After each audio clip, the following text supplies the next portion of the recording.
Let us go live. Cool, we're live now. All right.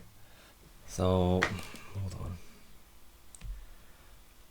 What's really interesting, yeah, the way YouTube changed all the ways you stream. That's a new streaming situation.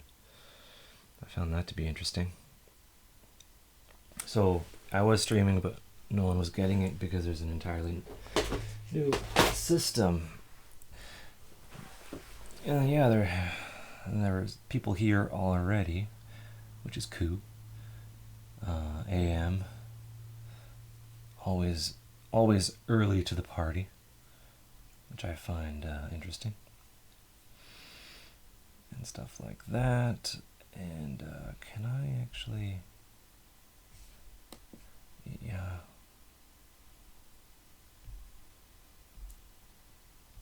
I'll set the quality to that. I don't need super duper high quality. And stream is healthy. That's good. I like that.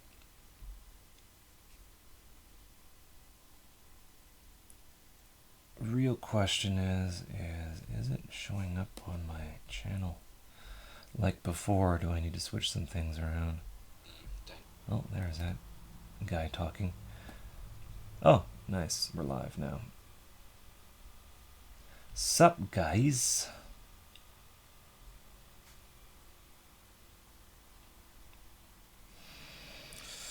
Yeah. Hello, Quintek. That's your real name. Change my mind.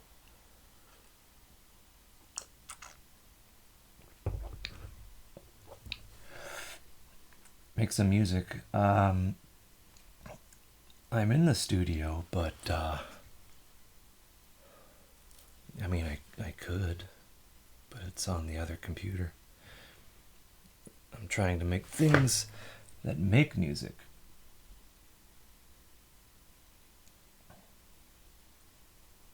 Oh, and the new version of OBS, which has a bunch of stuff in it. I'm gonna allow that comment. The new OBS, when the available bandwidth goes down, it automatically steps down the bit rate, which I think is really cool. So, you know, no dropped frames, if anything, unless it goes out. What's up, Kimberly? Cool sweater. Yes, it is. It is sweater season in Canada. Yeah.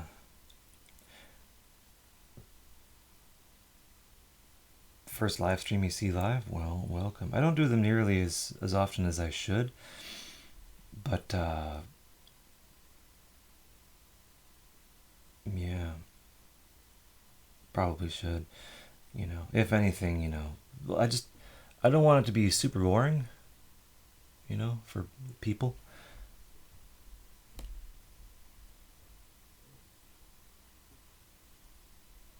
But anyway, greetings from Germany. I might be in Germany soon.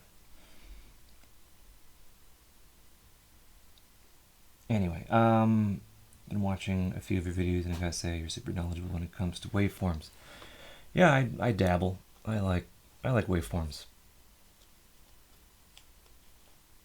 I like transfer functions. I like doing wacky digital stuff to waveforms. So,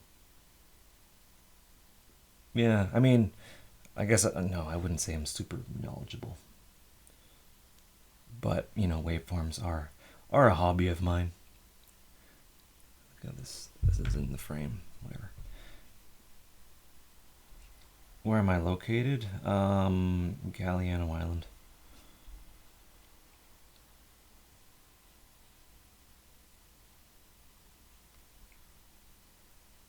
What do I think about Porter Robinson? You know, talented, you know, a little bit, you know, I mean, yeah, like musically, a lot of integrity and stuff like that. So, Yeah, I'm not too familiar with the music. I'm kind of aware of the his Worlds album, just because of the viral marketing that occurred. But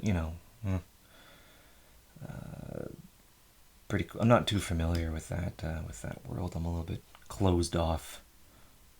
I live under a rock by choice and preference.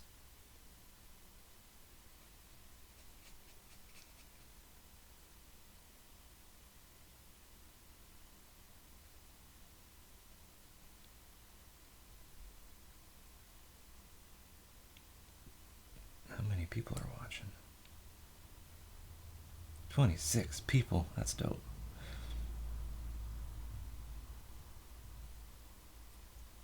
North London. What's up?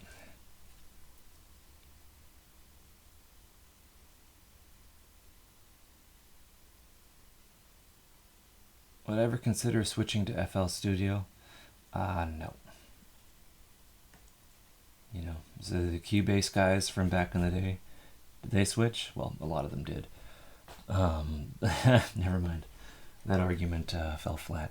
I got when you have your tool, you stick to it. You know what I mean? Like if you're used to Maya, you don't switch to Blender. I mean, you could, but no, I guess people did that too. I got in yeah, I don't know. The 3D modeling argument, I guess, because of the open source aspect of it makes it easy to create stuff. But yeah, that's a long-winded reach around way of saying that I'm probably not going to switch to FL Studio unless it like turns into something else and it's completely revolutionary. I don't know. It's just not my thing. I mean, I started out with FL Studio. Fruity Loops is what you called it. 3.6.3. And that was a game changer for me. And when I was and that was like 16, 17 years ago. Wow. But no, I'm not gonna switch. Even though the user base is bigger, but I get market share is actually pretty tight between Ableton and FL Studio. You're from Florida. Um, you've been learning so much in the videos. Cool to see you go live. And I usually read things in bits and pieces. It's like dyslexia and ADHD. Do I have any videos on mixing female vocals? No. Um, I'm not really the authority on that, but from what I've heard, it's not so much the mix; it's microphone and microphone placement. There are certain microphones that pick up and accentuate the female kind of registrar, and what makes our voices is the cavity and the shape of our skull and stuff like that. There's a lot of complex things, and there's feminine, and then there's the male voice. The feminine voice is a little bit kind of higher frequency and kind of more rounded up top there. I have the chart in my head, but I don't know the frequencies. A microphone that works very well for female vocals is the Beta 58A, and it's a different mic from the SM58. Um, it it requires it's a little bit hotter and requires you to be a little bit closer to the microphone. But those microphones, the SM 58, Beta 58, SM 57, things like that, they were designed to, and they've been used in a live setting to essentially cut through the mix. So if you can get something to sit well before you even start mixing, I think that's a positive thing. Um, and yeah, you're never gonna know until you kind of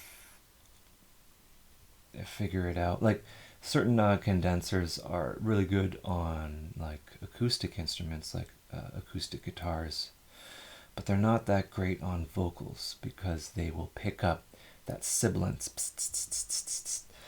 and all that nasty stuff. Like this one's probably picking up that right now, and that requires a lot of complex processing. But the SM58, Beta 58, they have the construction of it and how it's built, gently or drastically attenuates those harsh sounds automatically. And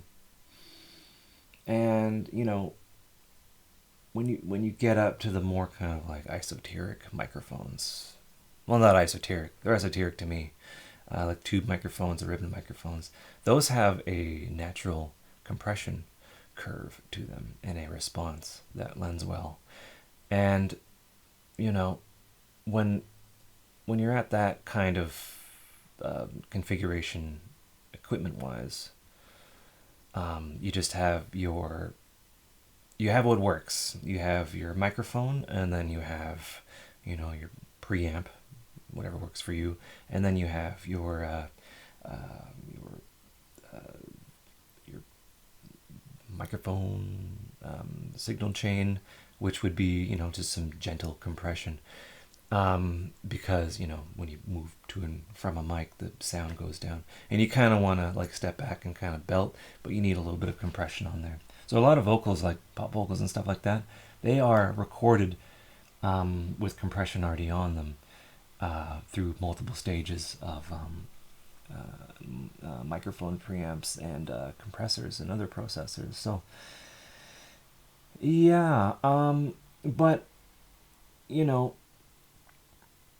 guy from U2, the lead singer from U2, you would think that a band that huge would record on like a gajillion-dollar microphone that Jesus used and was passed down through whatever. But no, he uses a Beta 58 because that's what he's used to live, and he knows that microphone, he knows the proximity. And I know a vocalist who also uses that microphone, and she uses it, and she knows exactly where to be, like the angle, like if you're moving around and stuff like that, she knows the distance. Microphone technique is equally important, in my opinion. But yeah, that's that long-winded long-winded answer to a question. But yeah, mixing female vocals. I think once you get the right microphone, the right response, mixing it is pretty not straightforward, but you find what works. So the typical chain would be, depending on what you would have an LA2A, just a gentle opto compressor, just to kind of level things out, right? And from there you'd have like an EQ. Maybe even before that you'd have a de-esser. Maybe even before the LA2A you'd have a de-esser just to catch them, and keep that controlled, because a de-esser is essentially just a multi-band or a single band compressor. And there's no universal de-esser. I've used so many de-essers, they're all freaking different. It's bananas.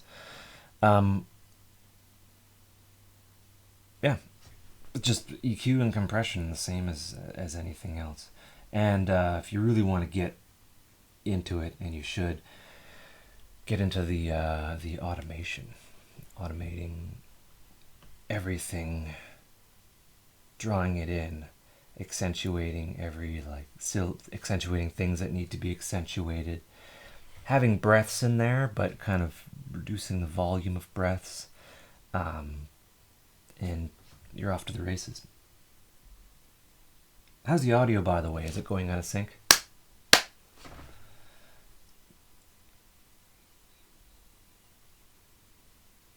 You have a Bluebird condenser mic, and it makes my vocals sound very crisp and clear. My range is alto to soprano. Yeah, if you want, super clear. The condenser mics pick up everything. And, take it from me, a, a guy who makes a lot of mouth noises, it picks those up too. So that's another thing that you got to automate those mouth noises out, because when you compress the vocals even extremely, those mouth noises come through and they're kind of gross.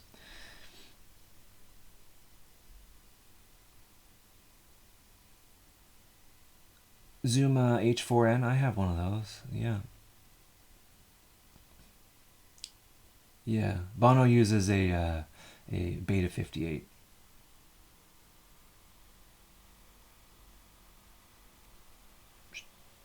Beta 50. I'm trying to see if I'm going out of sync. I'm probably not going to. What's your favorite piece of hardware and why?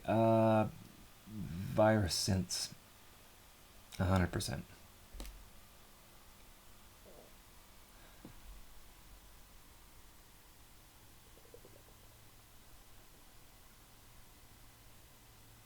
What's something I would like Ableton to fix?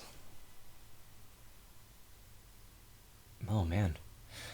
Um, the piano roll.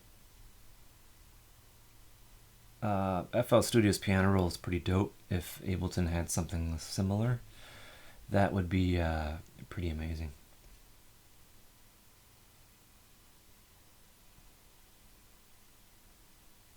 Very amazing. I forgot to mention with the microphone, the treatment is also important. And you don't need to go super crazy about it. If you're using a condenser, treatment is essential. You don't need to go crazy with it. You can just do what Jay-Z does: packing blankets. Packing blankets. You want to absorb the higher frequencies, because the lower ones will just go through the wall. You're fine, for the most part. But even if there are, even if there is some reflections, you can actually EQ those out.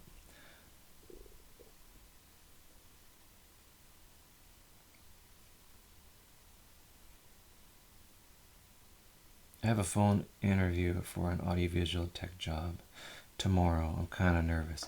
I don't know what to expect if I get the job. Can anyone help answer that? Um, I think, I wouldn't worry. Life is too short to be worried. The very fact that you're out there and you're you know getting job interviews for something like that, I think it's pretty cool. And depending on what it is, um,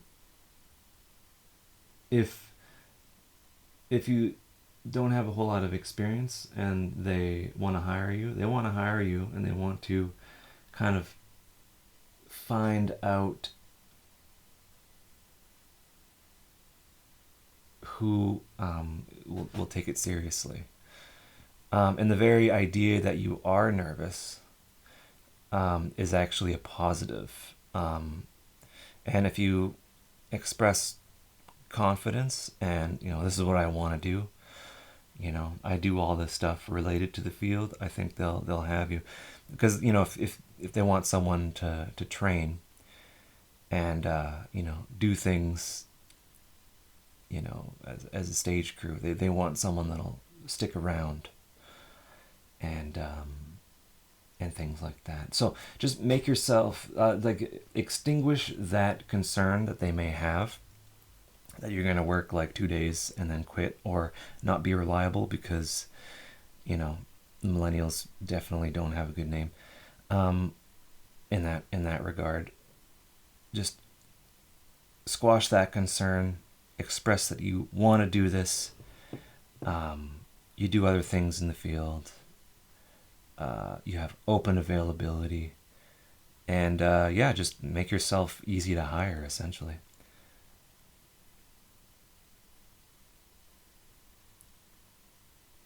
You haven't experienced in over a year with live sound. Uh, you have to figure out what you're going to tell them to explain why you took a year off. And you can lie. Don't be afraid to lie. You took a year off because you were, you know, developing something, or like taking on a project, or you wanted to travel or something like that, and be like, don't just, you gotta you gotta have a story for that. But I think that's the only thing really, because they'll ask you about your experience, and then I work from from here to here, and I took a year off. I'm like, oh, why do you take a year off?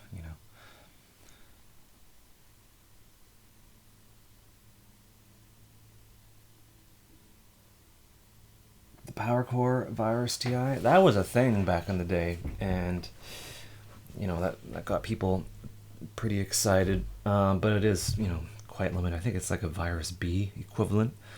I think nothing compares to hardware, really. Not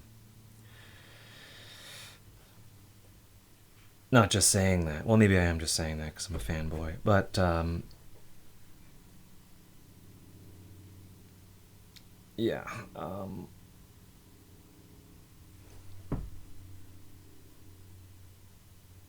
Hold on.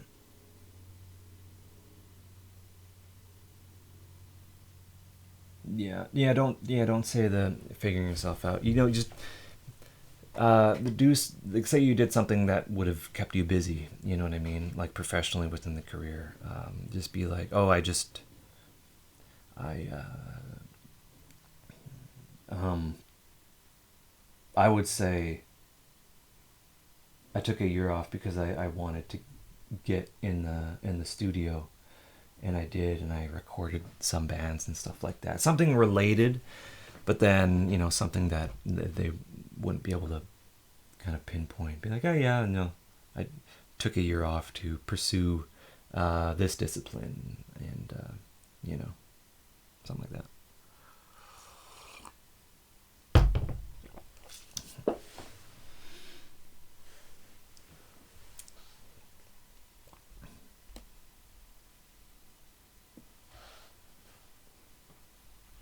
Yeah. Also have a clear understanding of the job description.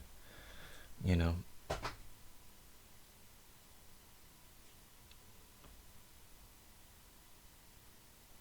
Why is Battery 4 so overlooked with drum programming? I think it's great for sequences.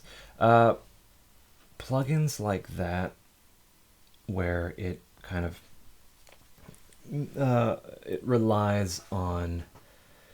Battery came from a time when having multiple tracks was very inhibitive, prohibitive. I mean, um, like your track count really mattered, and if you could have a single VST that could do a bunch of things in terms of drums together in one channel, and was optimized for that, that was a positive thing. Um,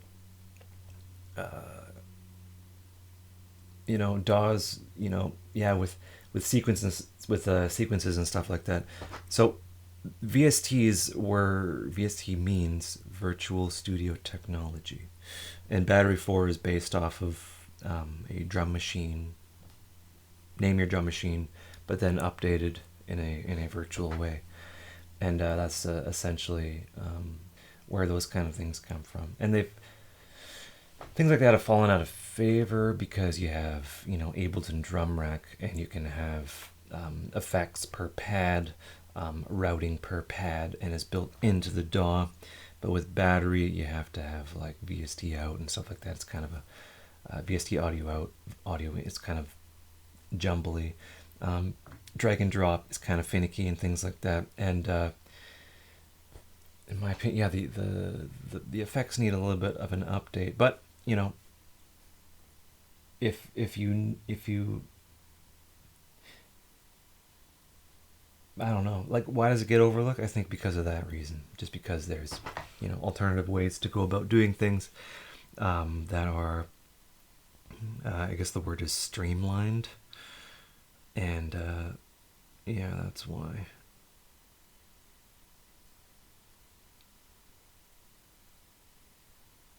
Yeah.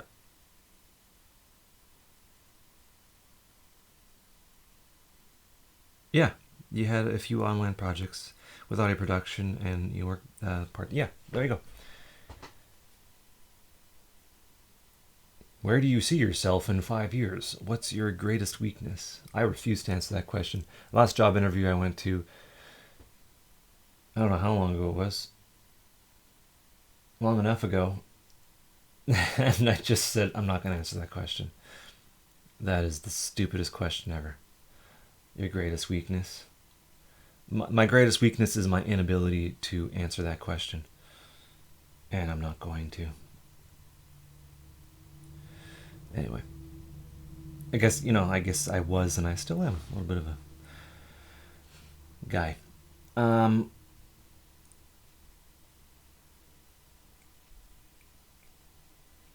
Opinions on new Bitweek update. Man, the grid is so cool. And what it is it's kind of a major step forward to the end game, the end goal, which is a complete data driven modular environment where you can make your own devices and things like that, like an integrated Max for Live sort of thing. And yeah, I think it's pretty dope.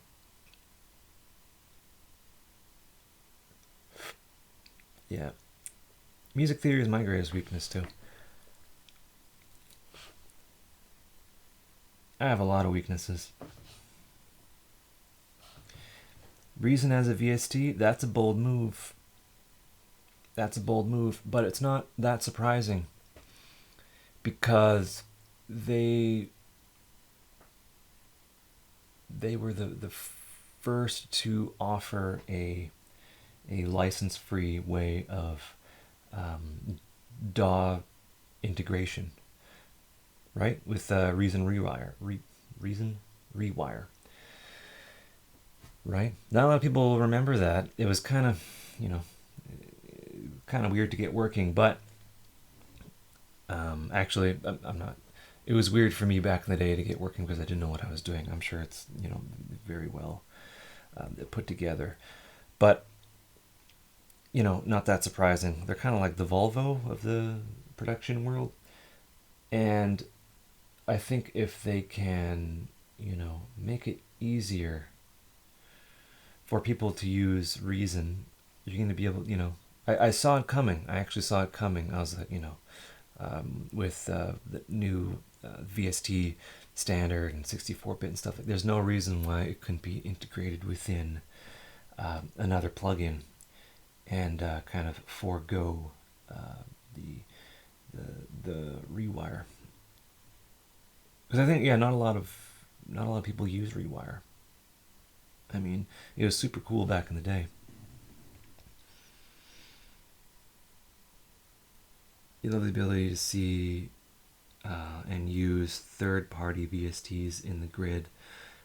You can do that. It's not actually in the grid, but you can have an audio out to another channel. Have the effect in there, and then an audio out from that channel back into the grid, or have another grid. I'm sure there's a way to do it.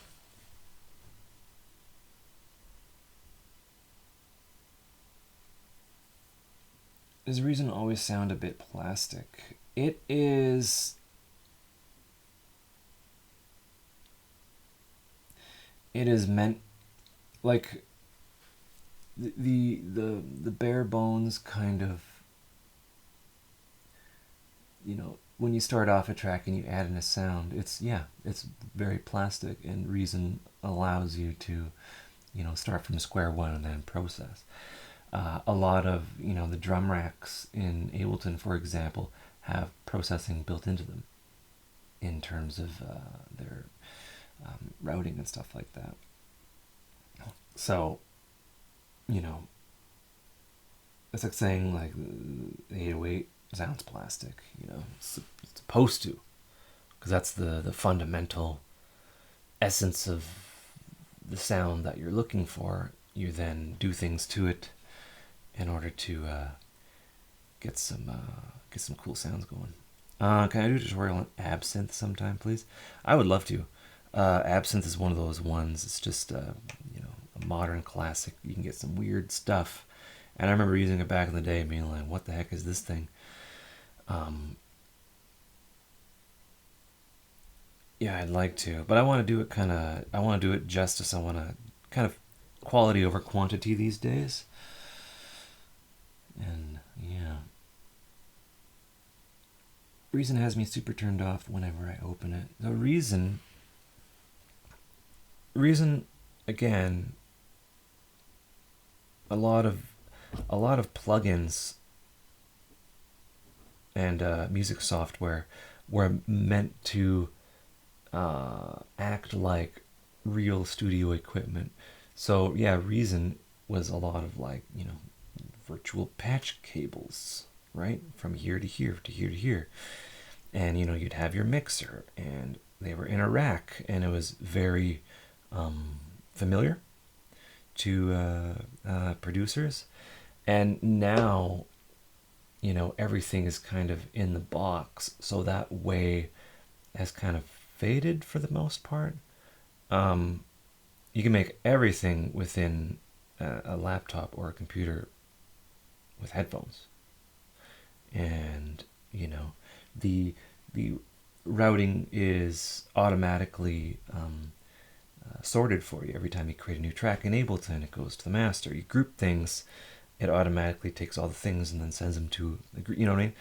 It does it automatically. You don't need to think about routing that much. And you know, the only routing you do is with sidechain compression and stuff like that. So yeah, I think Reason is fun, and I think as a VST it'll be pretty freaking awesome.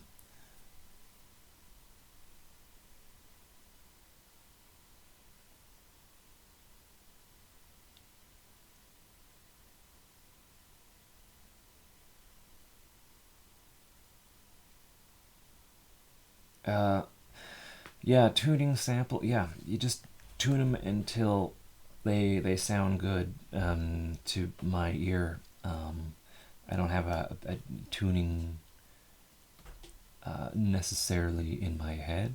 And, you know, certain things aren't as critical to tune, but then other things kind of complement, even if they're like in a different like note. So, you know, and I think, yeah, if you have things slightly off, it adds to the magic. I'm one of those weird people that thinks that. So if you have like, you know, your percussion, your techno percussion, if they're all tuned the same, right? Just up and down an octave, even like the same, it's like so boring. But if they're kind of off, right? We, yeah, I think that adds to the sound, definitely. Um, and then you get into things like, you know, hi-hats, which aren't as critical, in my opinion. Kick drums obviously are critical because, you know, you got their bass and then your kick, but you know, you can always just kind of do it by feel. I think by feel is important to develop, at least for me, really. I don't know.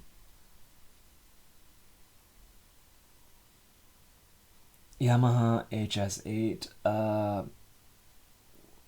Aren't those no? Aren't those meant to be similar to the NS10s or something like that? I mean, yeah, studio monitors are very personal, and you know, you can use whatever if you like them and they work for you. Use them. Why not? That's my opinion. You know, stores have a 30-day return policy, no questions asked. I mean, ones that are, you know, the only ones you should be messing around with.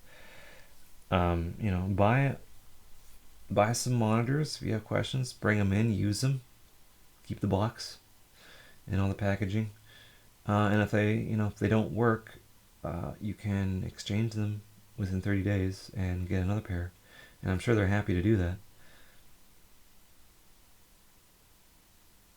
I mean, they are. And I've actually like traded up within a little bit. What's the highest sine wave you can hear. I think I'm like 16K, something like that. 16 to 17K.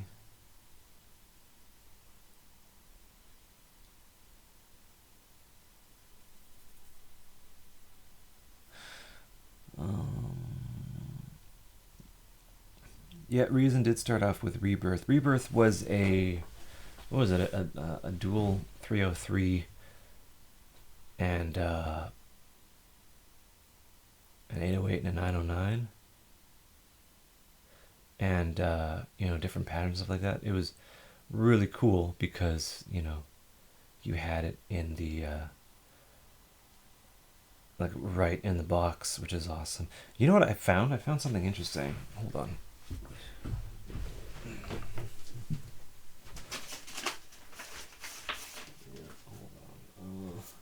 This is one.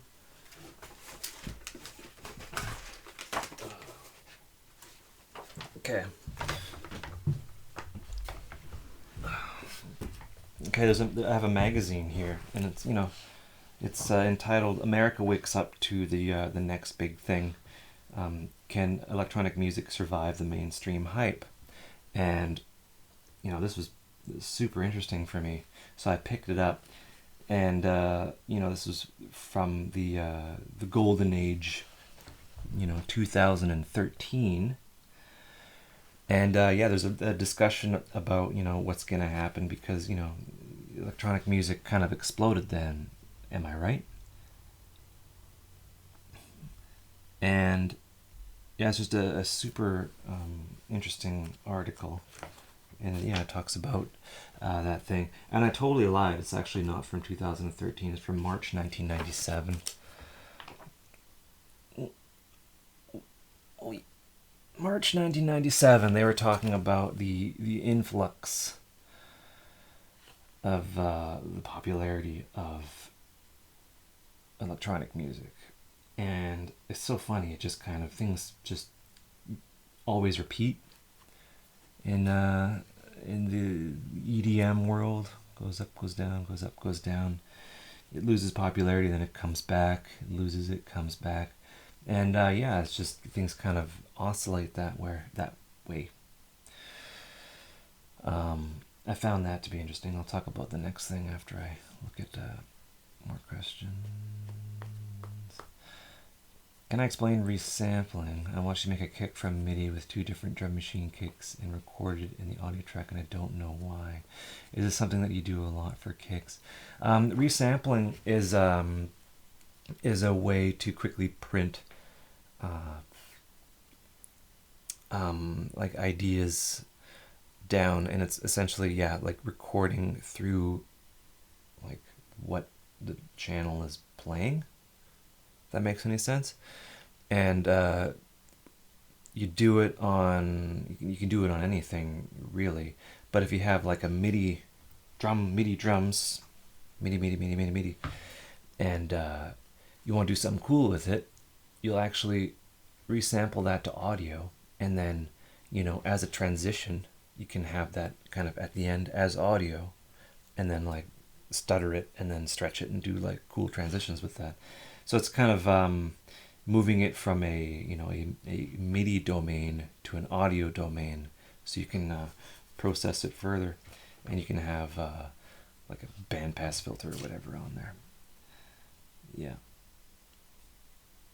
And yeah, doing that a lot for kicks. I think that video I was essentially kind of doing. No, that wasn't the one. There's a thing I've been doing now is just like kind of committing to ideas. So like processing things like a lot, and then freezing and flattening, and then kind of trying to bring them back into usability. And when you do that, you get like this unexpected result there. But yeah, resampling again, it's just I don't know. Yeah, and it's something. Yeah, it's just something I do sometimes. Really, I don't know.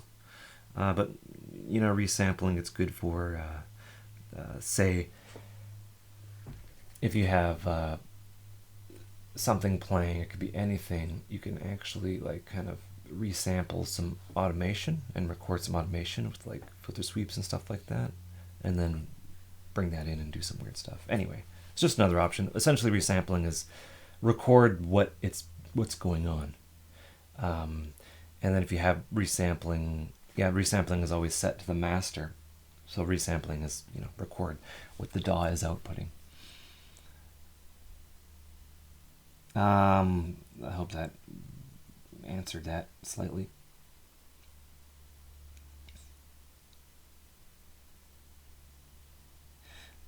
How do you feel about going over 0 dB in True Peak? I see it everywhere these days, and I don't know how mixes still sound good doing it. The peak limiting, it only happens at the upper frequencies. Where it becomes a problem is if you have like a white noise kind of situation. Also, from MP3 to, or from waves with ISPs to MP3. MP3 kind of freaks out, doesn't know what to do, because it's essentially a very fine hard clip at the top there. You can have inner sample peaks, but then you just kind of give yourself some headroom. I imagine they give themselves a dB or 1.5 dB of headroom, so those inner sample peaks will occur, but they'll only go, and they won't go above 0. But that's probably because that goes back to like the olden days, when which wasn't that long ago actually, but you would have you give yourself like 3 dB of headroom, because the L2 didn't know what it was doing.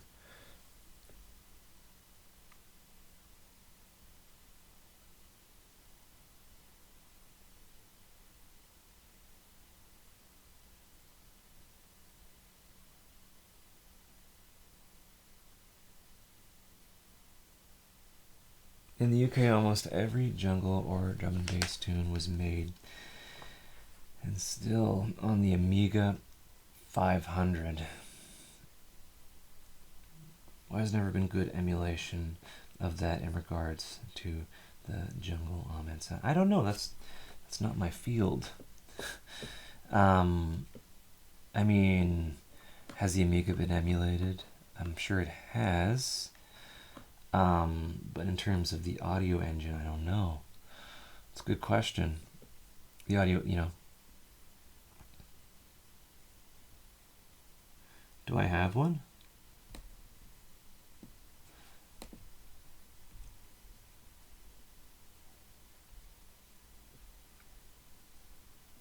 Yeah, 1989.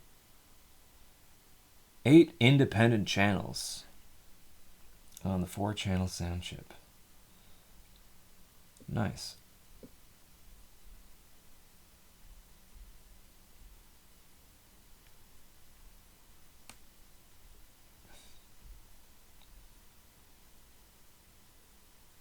I use VSTs for 808 and 909. Oh yeah, so that's so I could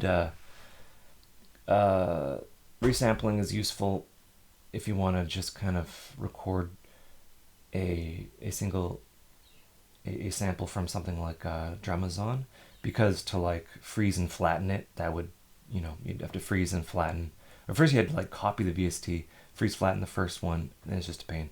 What you can do is you can resample, right, and then move that over, and then continue getting variations of a kick drum. It's a super fast way of kind of recording and bouncing audio that way. How much do you low pass in the mix? Do I clear everything 10K up to make space?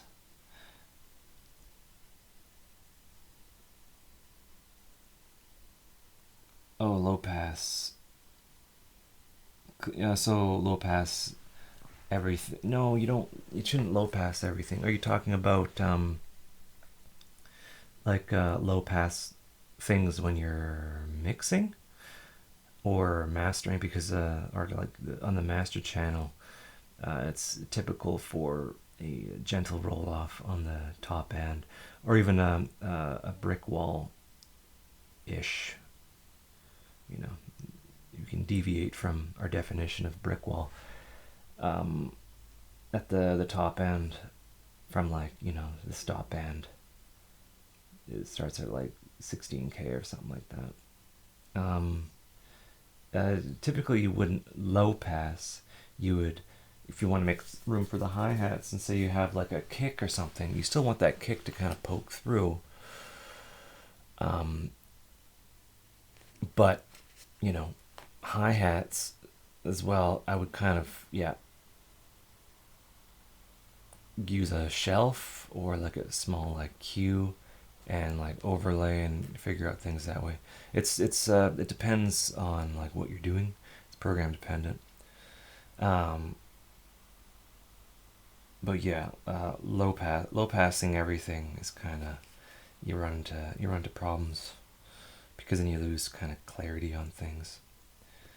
Um, One easy thing to do, yeah, just kind of pan hi hats from other things. Panning uh, allows you to get some clarity between things in an easy way. It's kind of like a cheat code.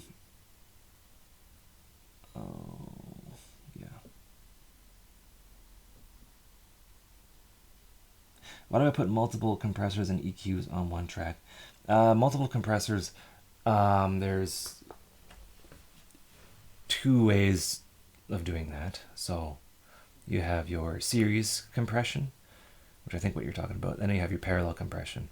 Um, Parallel compression is, that's a different thing. But I think you're talking about serial compression. So in for a particular, I guess, piece of audio, I will use a compressor and then another compressor, because the first compressor is grabbing the peaks, right? The very fast release, just grabbing those peaks, right? And then the second compressor is kind of riding the audio, right? And together they're kind of doing, two separate jobs. And it's a good way to go about, getting headroom and then having something sound more natural, instead of just using one compressor at an extreme value. And this happens all the time. So on the mastering chain, you'll have a mastering compressor, and then you'll have a limiter. A limiter is also a compressor. So when you have that, you have the mastering compressor. So say like the FabFilter Pro C2 or what have you. It's on mastering mode, and what it's doing is it's catching those peaks, but it's allowing that transient to come through, giving you, I guess, more punch and more, I guess, dynamics, giving you a bit more loudness as well. And there's no wrong way to go about doing that, for the sake of this argument. And then you have your limiter, which just catches everything and then moves it down. So the first compressor will kind of condition the audio and just grab those peaks, in a gentle, pleasing way, with an appropriate release and attack time. And then the limiter will thank the previous compressor for kind of conditioning things, so it doesn't have to work that hard. Because a compressor that has to really grab stuff, works too hard. If you have multiple compressors working, between 1 to 3 dB of gain reduction, you're doing pretty good. And there's multiple ways of going about doing that. Multiple EQs is just because of, for one, it's horsepower. The available resources that we have these days, you can do that. So I'll have one EQ just dedicated to a a high pass, and maybe a little bit of you know taming of things, a little bit of a shelf, right? And then I'll go to the next one, which will be more surgical, and I'll get in there and whatnot. Multiple Having an EQ, right? An EQ doing stuff, and then a compressor after it. You're effectively changing the frequencies with that compressor. So if you have like an EQ that's doing something, and then you run it through a compressor, and you get it, the dynamics and all that fun stuff are being affected. You can EQ again, and that will, kind of you can just do it yourself. Have an EQ, set it to something, and then add a compressor, give it some liberal amounts of compression, and then notice how the frequency spectrum changes pre and post. So those things need to be accounted for. If you have like a kick drum, just like a guttural, kick drum or whatever, or let's say like a kick and clap and a hi hat. You'll EQ it, and then you'll compress it, and you'll want to compress it. It'll kind of make quieter things louder, and if you have the release set up right, it'll kind of do things as it goes.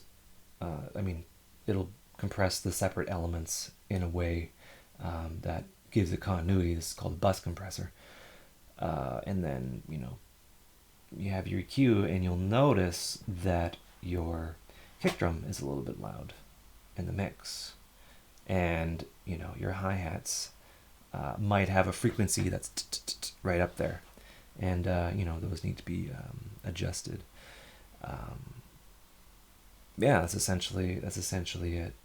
Using EQs in series is good because you can have, again, that EQ with low pass and like a high shelf, and just kind of doing stuff, and then your next one will kind of get more surgical and accentuate things that you like, and then the next one you can have it set to mid-side mode, and you can EQ the stereo field and do stuff with the mid-side, and then another one you can have left and right, and all these things work out, and you can kind of audition A-B and stuff like that, move things around, stuff like that. Anyway, that's just how I go about doing it, and nothing wrong with that.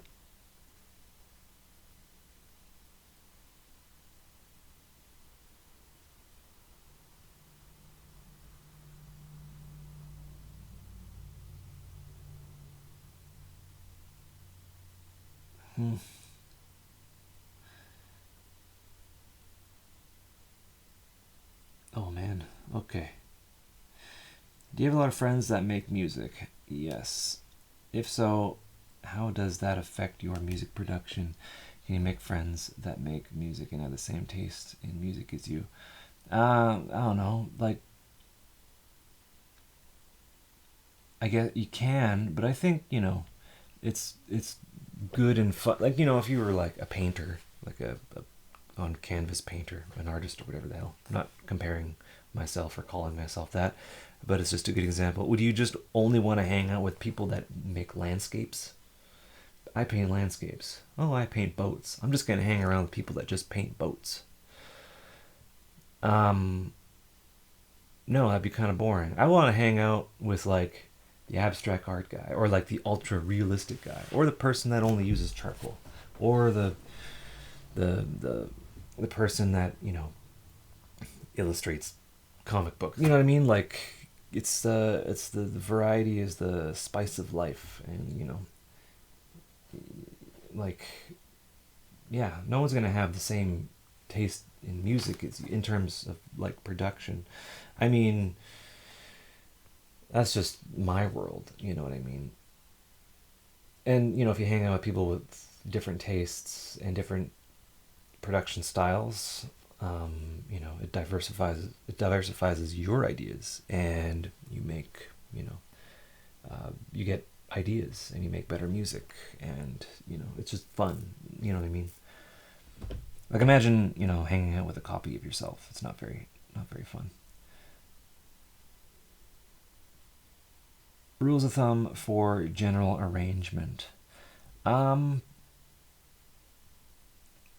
yeah, 8, 16, 8, 16, 8, 8, 16, 8, 16, 16, 8. Or what have you. I don't know. I was just making a weird song in my head just now. Yeah, you start with that, and then, you can add things. Add an extra bar. Add, I don't know. Yeah, it's generally well accepted what makes a song mixable, and that's something that I've that's my discipline. That's how I go about doing it. You know, things have a progression, but yeah, it's very well established and understood. And but rules are meant to be broken, so there you go. Why does piano chords sound better on vinyl than digital? James Wilshire, Freemasons, told me because of the reverb dampeners, like analog tape sound. Uh, Piano on vinyl than digital. I think, yeah, that's worth exploring. Vinyl.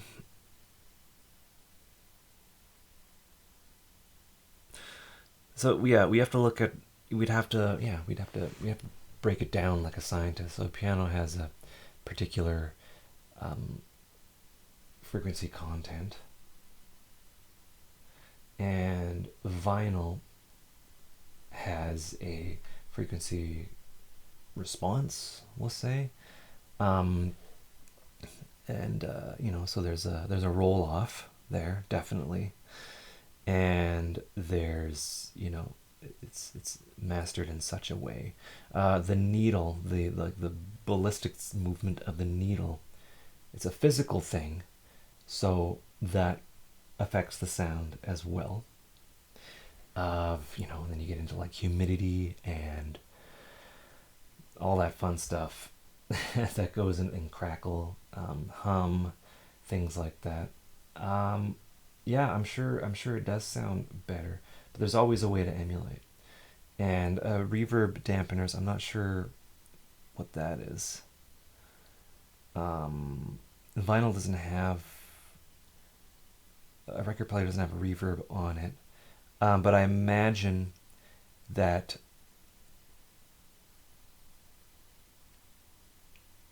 mixing piano sound to vinyl or sampling. Okay, sampling a vinyl sound. Okay, so it was recorded with a microphone through a piece of primitive gear onto tape, and that tape was probably printed from tape to tape, and then it was mixed from tape through the mixer to tape, and then that tape was then transferred onto a spinny thing that made a copy of it, and then that copy, the master, was transferred to plastic, and then that is then played on a thing with a needle, and then so there's like multiple stages of things that can color the sound, and that's kind of what you have to take into account. Um, Better, worse, I don't know. Um, you know, the warble, the wow, flutter, all these things are put together and make that sound. But here's something interesting. So that's me saying I'm not quite. I don't know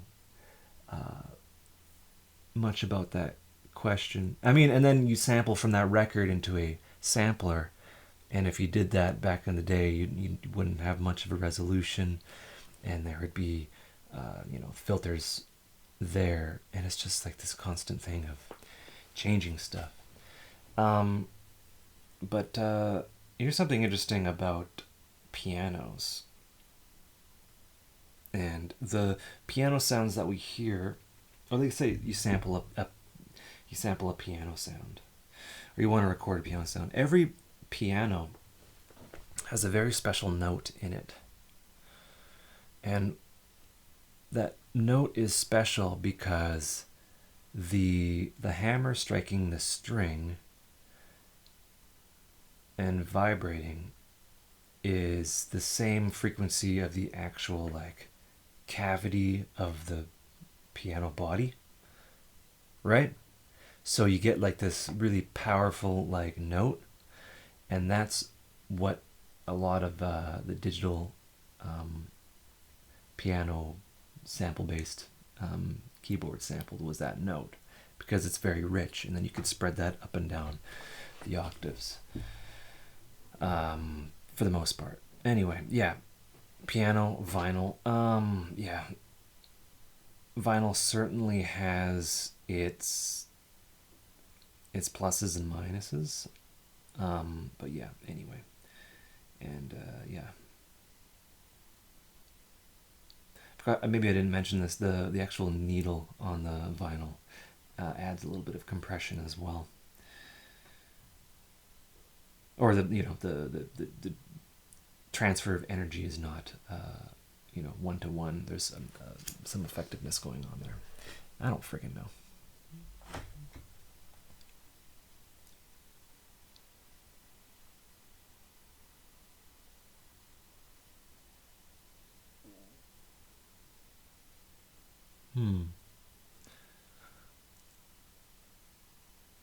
Yeah. you know and when you talk about vinyl sounding better, you know what you're hearing is a piece of plastic through a needle is vibrating, and that is then pumped into a receiver, which then amplifies it, and then that's output to the speakers.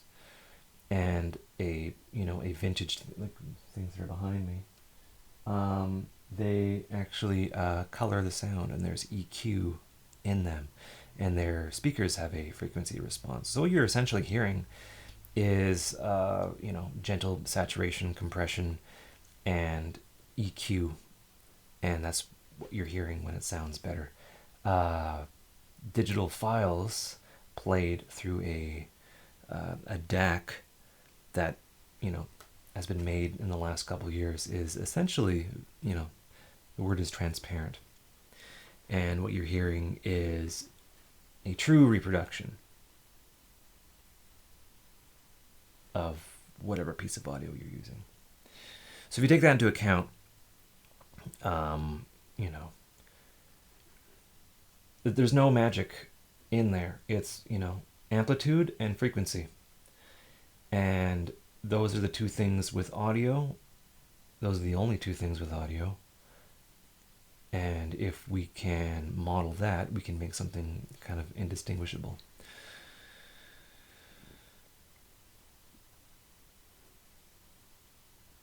More house tutorials, probs. How long have I been producing? Too long. My entire adult life. Here's a cool one. Okay, this is a Future Music magazine from September 1998. And on the CD is Josh Wink. And people, there's letters to the editor. People hated the 303. Hated it. They hated the sound of it. They hated that it was being used in popular records. And it reminds me of 2006, 2007, 2008, when plucks kind of were a thing. Eighth notes. So let's find, where does it say? Oh, that's news. Okay, if I can read. This Atari. Yeah, let's see here. Oh, and the Nord modular. Dope skis.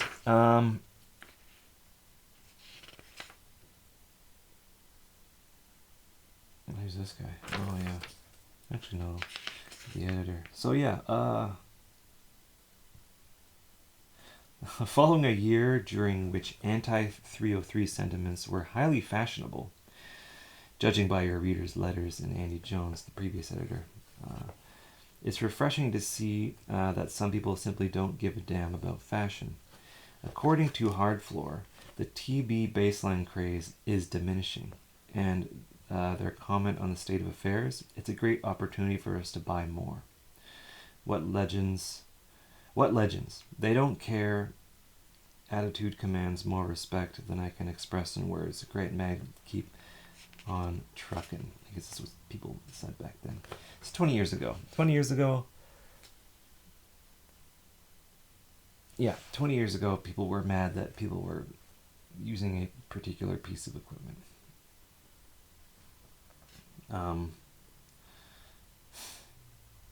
Yeah, and it's just, you know, some of these comments are super interesting here. People are writing in. I just acquired an Atari 1040 ST plus a small Boss mixer, and they don't know how to set up the MIDI.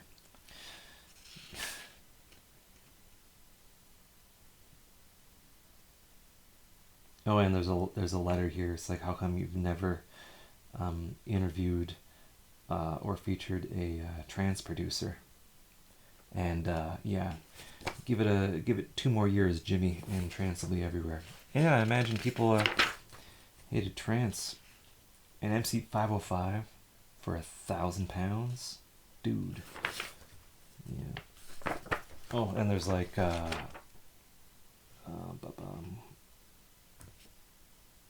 let me see here. Yeah, and then there's classifieds. Let me see here. Wasn't there? Yeah. CD stats and cassette duplication. You can get your cassette duplicated.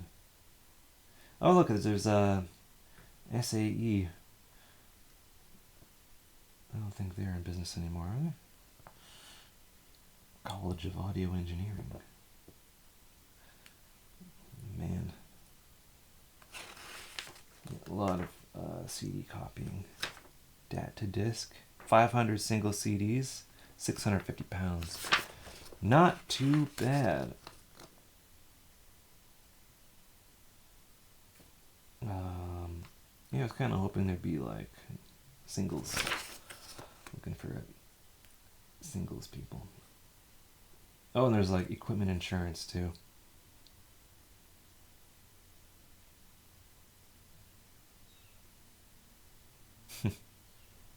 Artists wanted. Vocal training services. Anyway. Yeah, nothing. Yeah, it's like it's a look back in time. Yeah. Yeah, this was a Canadian magazine. Oh God. Freaking 90s. Yeah. Anyway, yeah, there's a bunch of these. Yeah. The Weird Time Machine. I'm gonna get a couple more. I think there's more stuff in here. Ooh.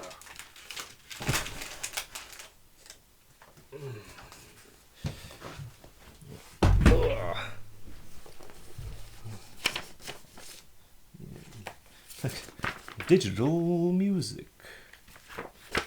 Music's going digital. Yeah. Oh yeah, so here's a keyboard magazine with William Orbit and Madonna. What's the date on it? July 1998. The Pros. Jamiroquai. You know what? Oh, I also found something I think it's in here. Is it? I found an advertisement for Waves back in the day. They were called like Cool Waves or something like that. What were they called? It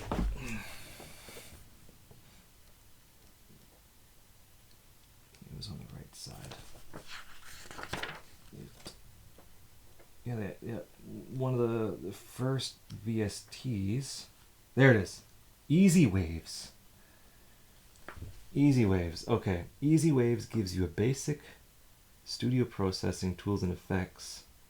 Gives you the basic studio processing tools and effects which are essential for creating audio, including equalization, compression, gate, and reverb in one simple bundle. Plug them into your favorite sequencer, sound shaping, or multimedia package. And there's Audio Track, classic, and then Easy Verb, which was reverb. Yeah, and this is Waves from back in the day. Easy Waves. Yeah, they were called Easy Waves. The easiest way to get high quality audio effects from your computer.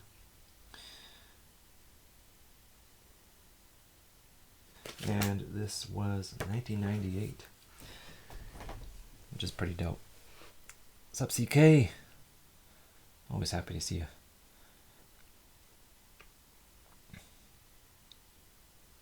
Why are new producers focusing on technical side, like wasting times on deep learning sound design and mixing tools more than producing music?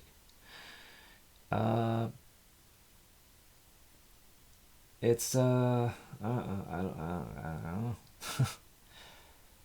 I think knowing the technical side is beneficial, but I don't know. It depends on who you're asking. Like I think knowing the technical side is important, and I don't know if you're a nerd like me. You like to dive in and look at stuff and, look at all the things. This is interesting. Yeah. It's a very interesting time capsule here.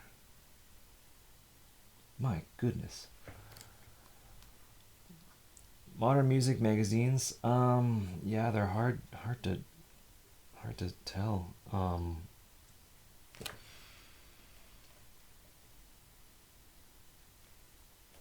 don't know. Are magazines a thing anymore? I think, there's, you throw a rock, you find a website that, and advertising. Yeah. Utrecht School of the Arts. Oh, Mark of the Unicorn timepiece. I have this. I have this. That's that rack mount thing at the bottom there. It was brand freaking new. March 98. Write better songs. Yeah.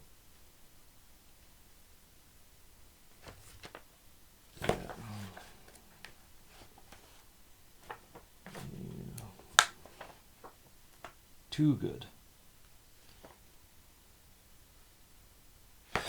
Anyway, here, let me show that.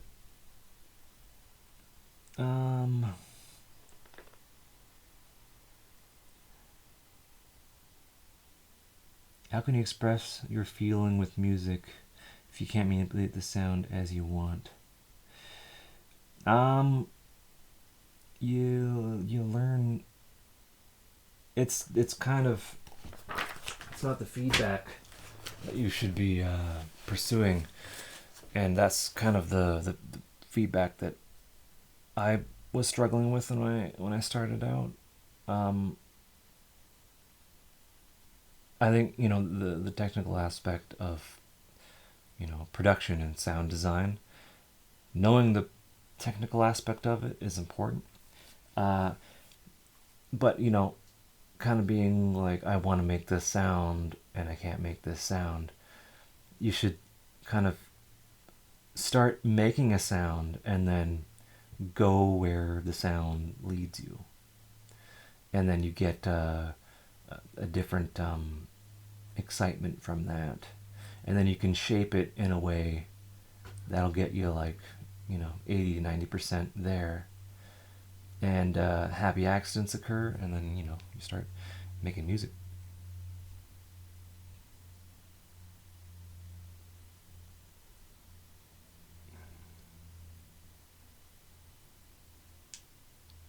There's a natural transient dampening, high frequency limiting on vinyl in mid to high registers will create incredibly high harmonics with tape and vinyl. Yeah. Oh,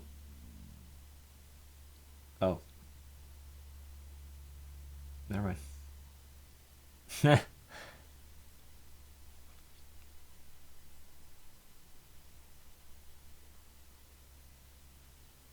Yeah, it comes down to how the electrical energy is handled within these systems.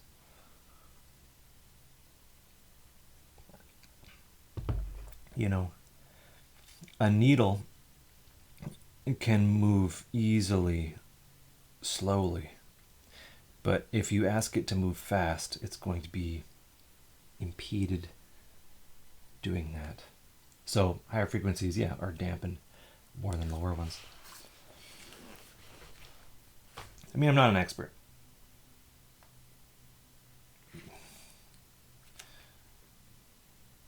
My goodness. The equipment looked weird back then. Digital Mixer Invasion, February 1998.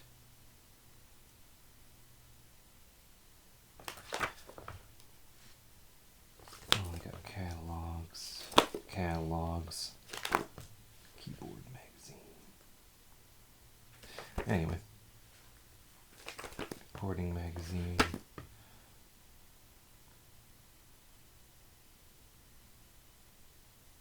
Hot new products at NAMM. Dude, what's new at NAMM? April 1998.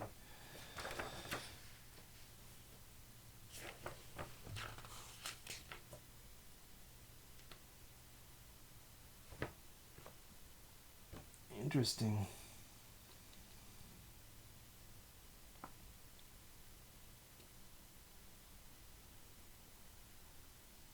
Hmm. Yeah, it's starting to look like it. What the frick is that? It's a turtle with mufflers on it. I think that's biologically accurate. I want to see stuff in NAMM. Yeah, this is like VSTs were brand new.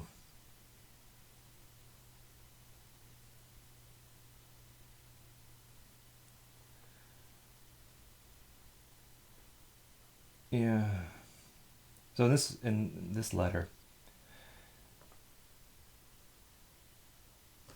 I want to talk about this really quickly. This letter is discussing a mini disc. So letter coming in by Tim Maris via email. Holy crap! Email. Calm down, dude. In January, you answered the question of whether there was any discernible difference between DAT and the minidisc sound. However, wouldn't minidisc be a valuable solution for affordable mastering for a musician on a budget? And he was saying, sure, it would. Although there isn't a big price difference, I think, between minidisc and DAT recorders. So, and minidisc just kind of failed. And they wouldn't, you know, you can record things onto a minidisc, but you can't actually get them off. It is actually a very prohibitive format and things like that. Am I okay with the idea that creativity can be developed by practice? No, practice is there so that when creativity hits, you have the tools and knowledge in order to execute that burst of inspiration or creativity. Because to me, creativity and inspiration are very intertwined.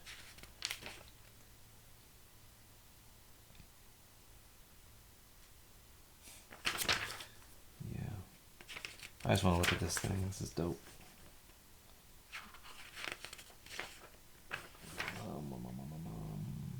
Practice. Got a DJ Megation from 1998. Man. Oh, there's. What the heck is this? Man, that was pretty advanced back in the day. Mark of the Unicorns, 2408 computer-based hard disk recording system. That was $1,000. 24 ins and outs.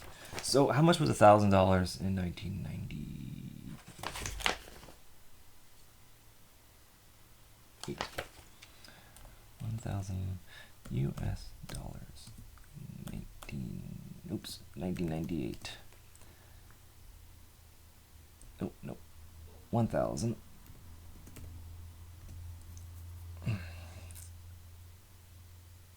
Okay, so it was 1,540. No. Yeah, 1,540 dollars when you adjust for inflation. Good. Yeah, so that's over $2,000 in Canadian money, which is interesting.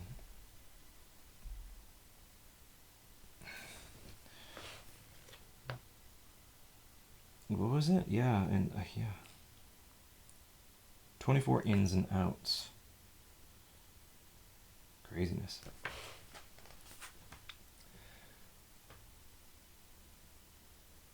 Yeah, no, it was a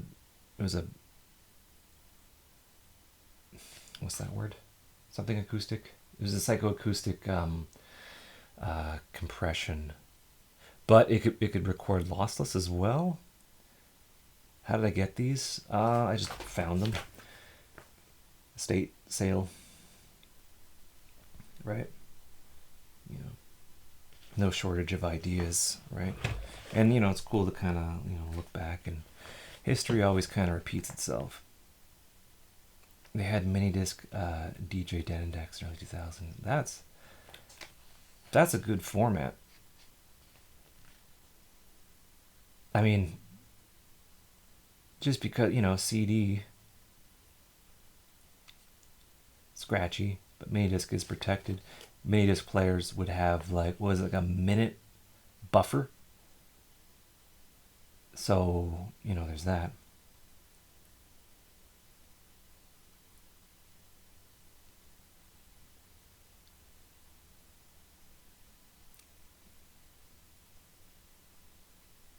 Yeah, you got fix your PayPal.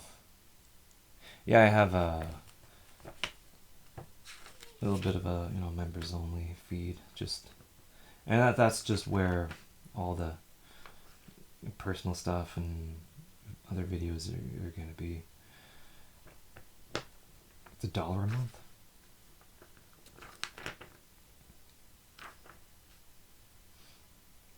Wow, these things are expensive. Yeah, everyone was clamoring for high sample rates and bit depths back then. Audio Technica introduced several microphones. Let's see.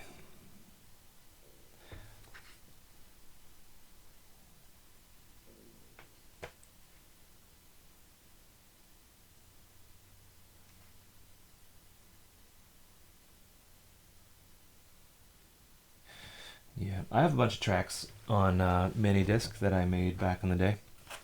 I should grab them. I uploaded one.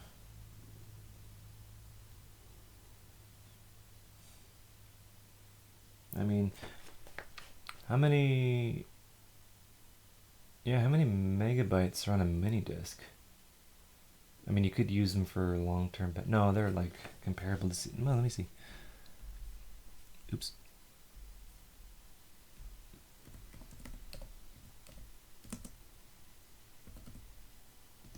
The mini disk capacity. 140 megabytes. Okay, never freaking mind.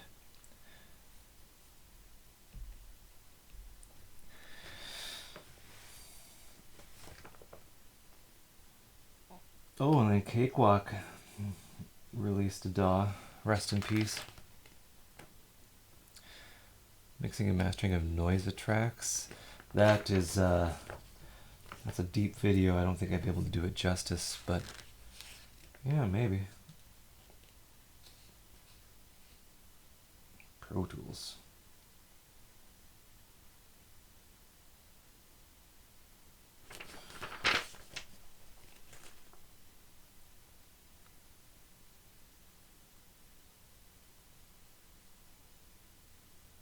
TC Electronic Fireworks.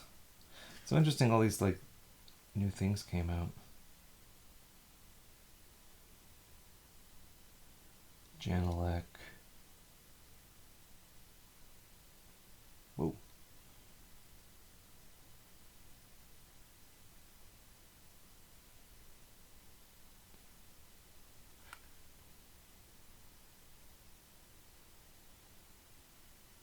Yeah, Sony was releasing stuff too. 1 gigabyte? Okay, well that's not that bad.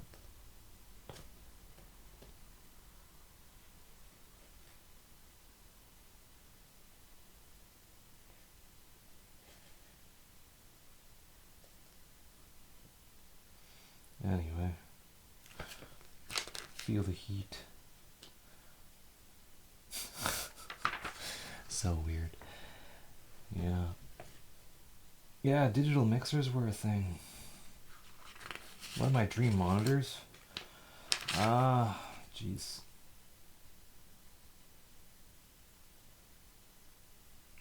Dream monitors. No clue. Well, maybe. Yeah. Probably one of the big ones. Going to the wall. I really enjoyed just having gigantic monitors. I did once. I had the KRK-10s. Do I have a vinyl collection? I do. I have a few here. But that's a different video. I just want to see some advertising. No frills, no fluff, just good sound.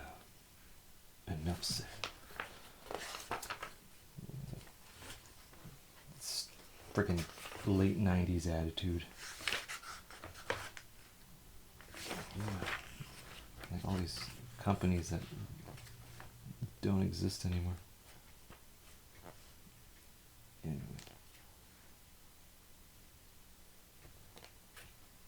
Yeah. I was kind of hoping there'd be like personal classifieds. So looking to date someone who enjoys Cubase and we can share our love of MIDI together.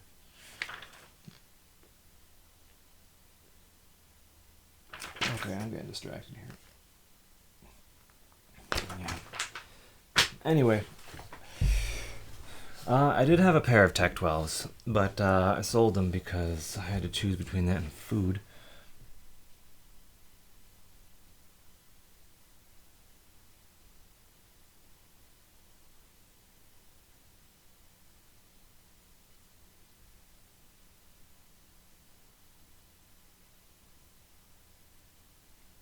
Yeah. Going through the classic, it's not you, it's me.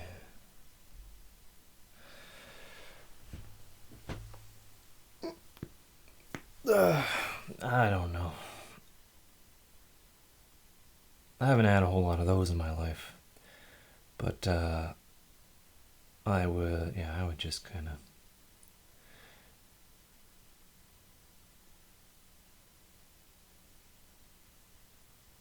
Yeah, the whole off balance thing. I think yeah, just have fun. I get yeah, do things that are fun. Don't try to like change the freaking world. Just have fun.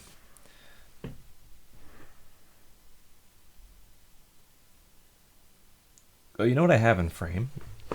I have a little that little dog up there, right there. I've had him since I was 3. And he's always around. He has a mind of his own.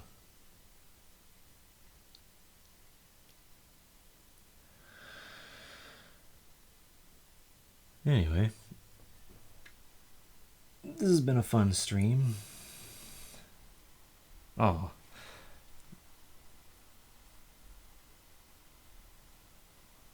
Redact that message. Anyway. Let me see here.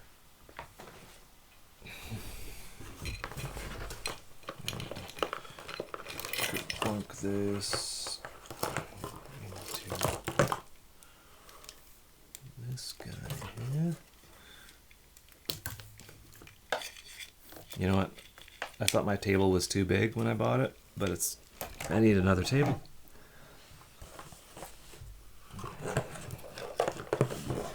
You know, some things you can't part with. I think that's like, you know, the sentimental aspect of life. My life, anyway. Like, you know, like my nephew tore off a piece of paper when he was like 2, and he gave it to me, and I still have it in my wallet.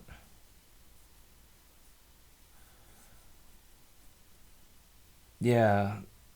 No, I might do some videos on those magazines because there's some stuff in there that's, you know, super interesting.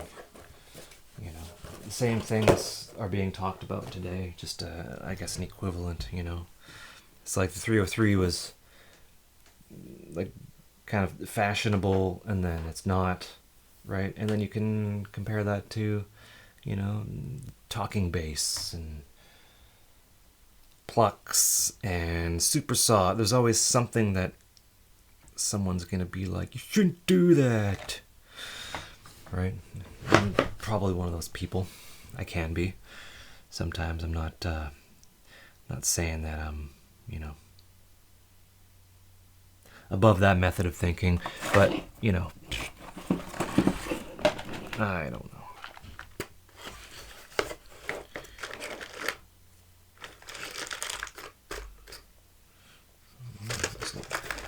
Boxes here. How many freaking Arduinos do I need?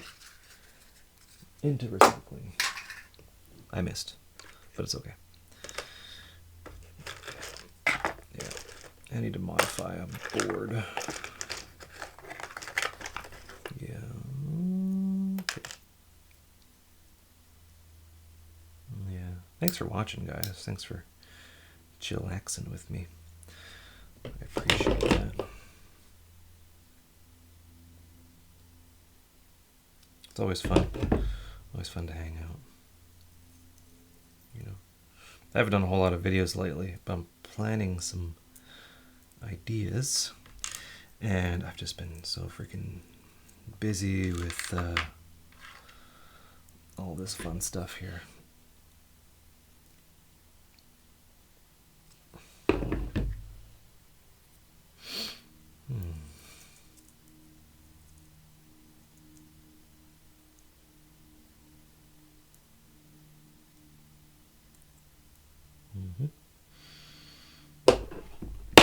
Sorry. Really sorry about that.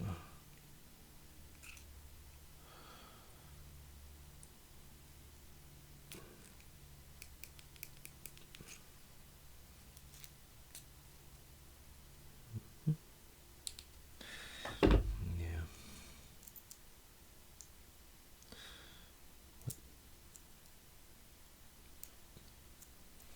Sun's out.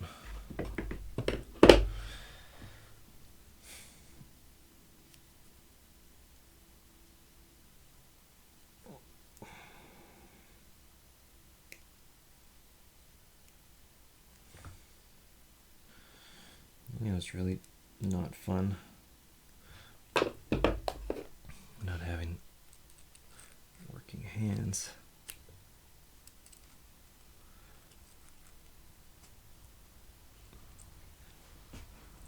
Small sneak preview of what I'm doing. I mean, there's no NDA or anything like that attached to it, but a lot of times I don't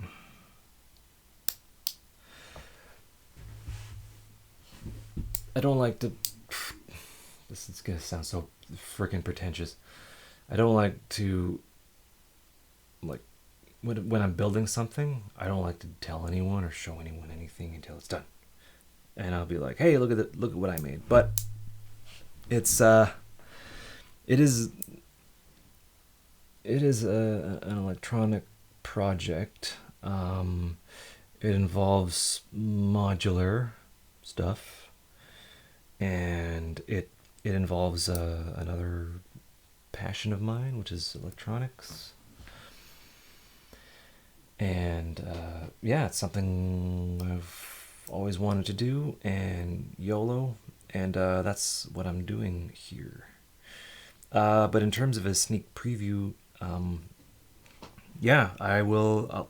I want to show you, but I want to show it in a way that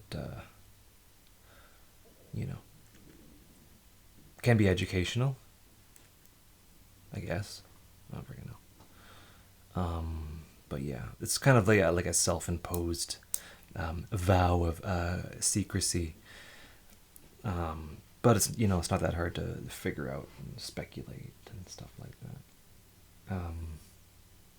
But yeah, right now I'm putting together a second stage of a development apparatus, and yeah, just doing some stuff with some stuff. Like, I have this freaking awesome thing. This is a Lab Nation USB oscilloscope and function generator. It is freaking amazing, and yeah, it excites me, and I've been using this quite a bit. I don't know why. I don't know why that's relevant. But yeah, there's a lot of stuff going on here. I mean, there's some clues. I don't know. Formulating conspiracy theories. Yeah. Formulate away. But yeah, it's everything I'm working is like right here. And oh yeah, I have this big screen I bought at it was an auction, and I'm using that to kind of reference and see what's going on. But this desk is pretty big, and I have effectively ran out of space.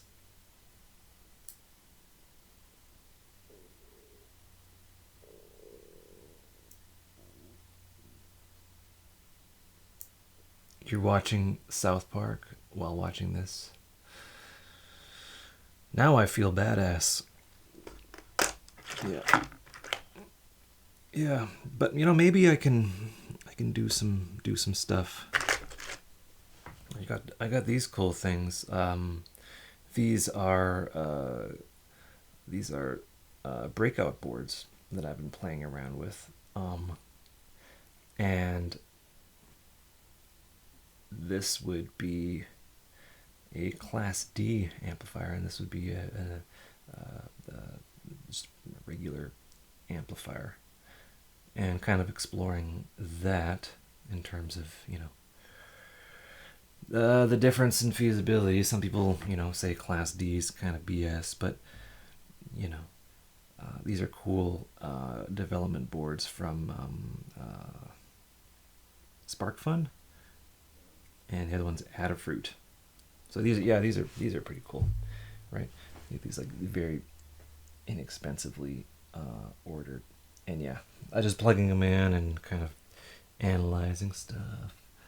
and that's the sparkler one. This one's the pins are upside down, but that's just how the breadboard worked out. And obviously, just because they're so freaking useful, I have a bunch of Arduinos, because you can totally do some stuff with you get little programmers and ICs running through them, and switching stuff and all sorts of fun stuff. Yeah, there's those guys.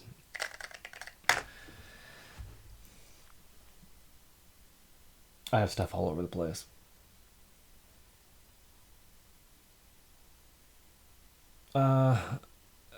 Having cancer and doing chemo will make you very sensitive to cold. So yeah, I like to be cozy.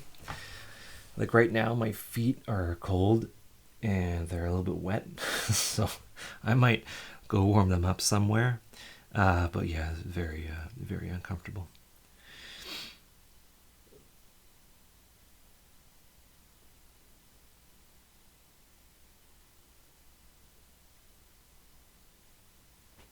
Anyway, but yeah, the rack is being populated. Um, kind of, it kind of makes sound, but you know, probably gonna get back on that and make some modules and things like that. But I don't know, like if you take into account me exploring modular synths, and then you remember that I have an excitement and passion for digital synths and DSP, you can kind of put those two together and be like, oh, that's what he's doing. But that's totally not what I'm doing. But it might be what I'm doing. And why would I need logic analyzers? Oh, don't ask me. Great collection of sweaters. They're all, yeah.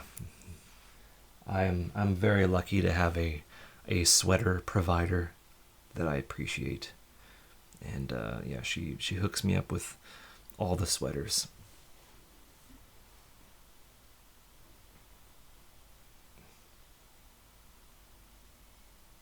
Thinking of going to my college to get funding, and worried if I do the idea, it will be gone from my hands. You can always get a, yeah, it depends on where you live, but in Canada there are government grants for this sort of thing. So there's that, right? We just rock the grant system and things like that, if that makes any sense. I'm not making my own synth. Why would I do that? It's a terrible idea.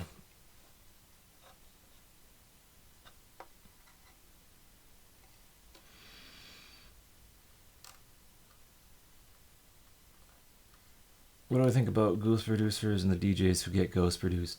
That's fine. I used to get bent out of shape about it, but you know, they're they're DJs and they need music because they need to be on the radio. And they make music and they play music, and there's a bunch of people working for them and relying on them for income.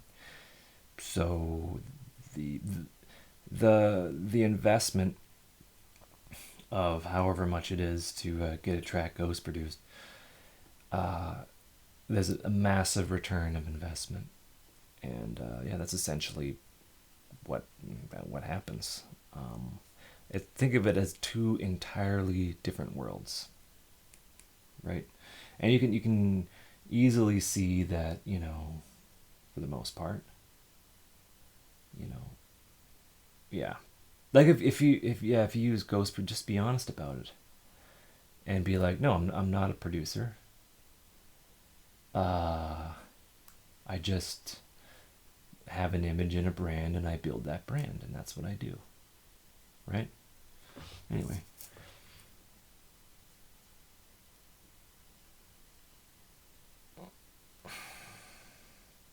Do I follow Fabio from Noise London on YouTube? He's got a great video on old compressors and recently visited Hairball Audio Studio.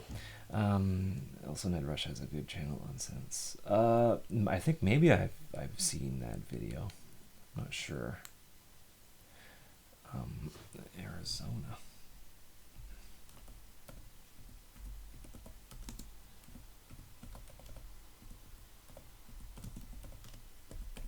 Yeah. Okay. grants.az.gov. No, and they don't get involved. And you go to funding opportunities, and the page we looked at does not exist. Table of okay. Programs.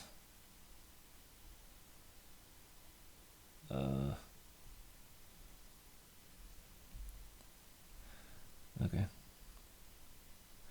Okay, let's get some programs in there. Energy. Volkswagen settlement. Oh, okay.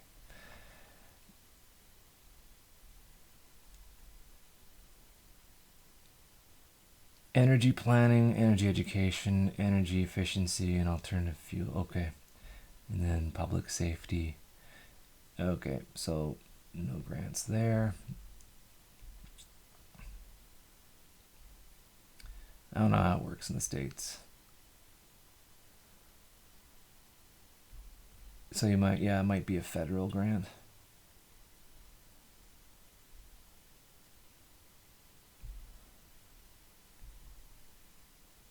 Anyway, look around. You might be able to find something. Definitely.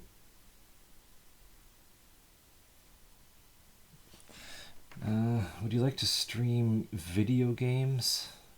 No. Yeah, I play my Switch sometimes on the ferry when I'm traveling, but I don't necessarily waste my time doing that anymore. Plus, I wouldn't be really good and stuff like that. What's shaking? Oh, we're just chatting.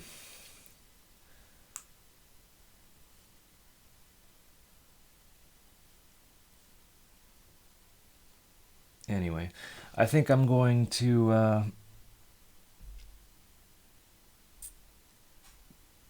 get going, and yeah, I don't know. I might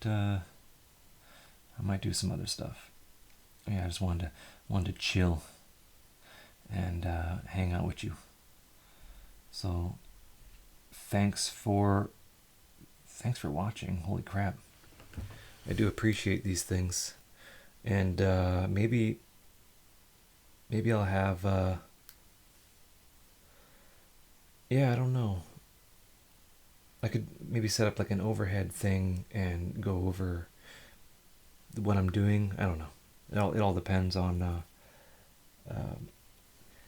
what's going on here. Like, like who's going to watch a 2-hour stream, right? Or 4 hours of me drilling holes into a project box. Like, it doesn't, but maybe. Did I have a mentor? No, not really. My mentors were the CDs that I had, the headphones that I had, and that's basically it. I don't know. Ask my parents. I've always kind of done things on my own. Refused to do things. I'm not cooperative. I'm a bit of a dick. I was joking. Anyway, thanks so much. And yeah, I might be back later. I don't know, but probably not. Maybe in like video form, not streaming. Anyway, take care, guys, and hopefully the stream, the audio doesn't desync. Let me just do a step lapse, just so I can see at the end if it's bumped out of sync. Anyway, take care and have a good one.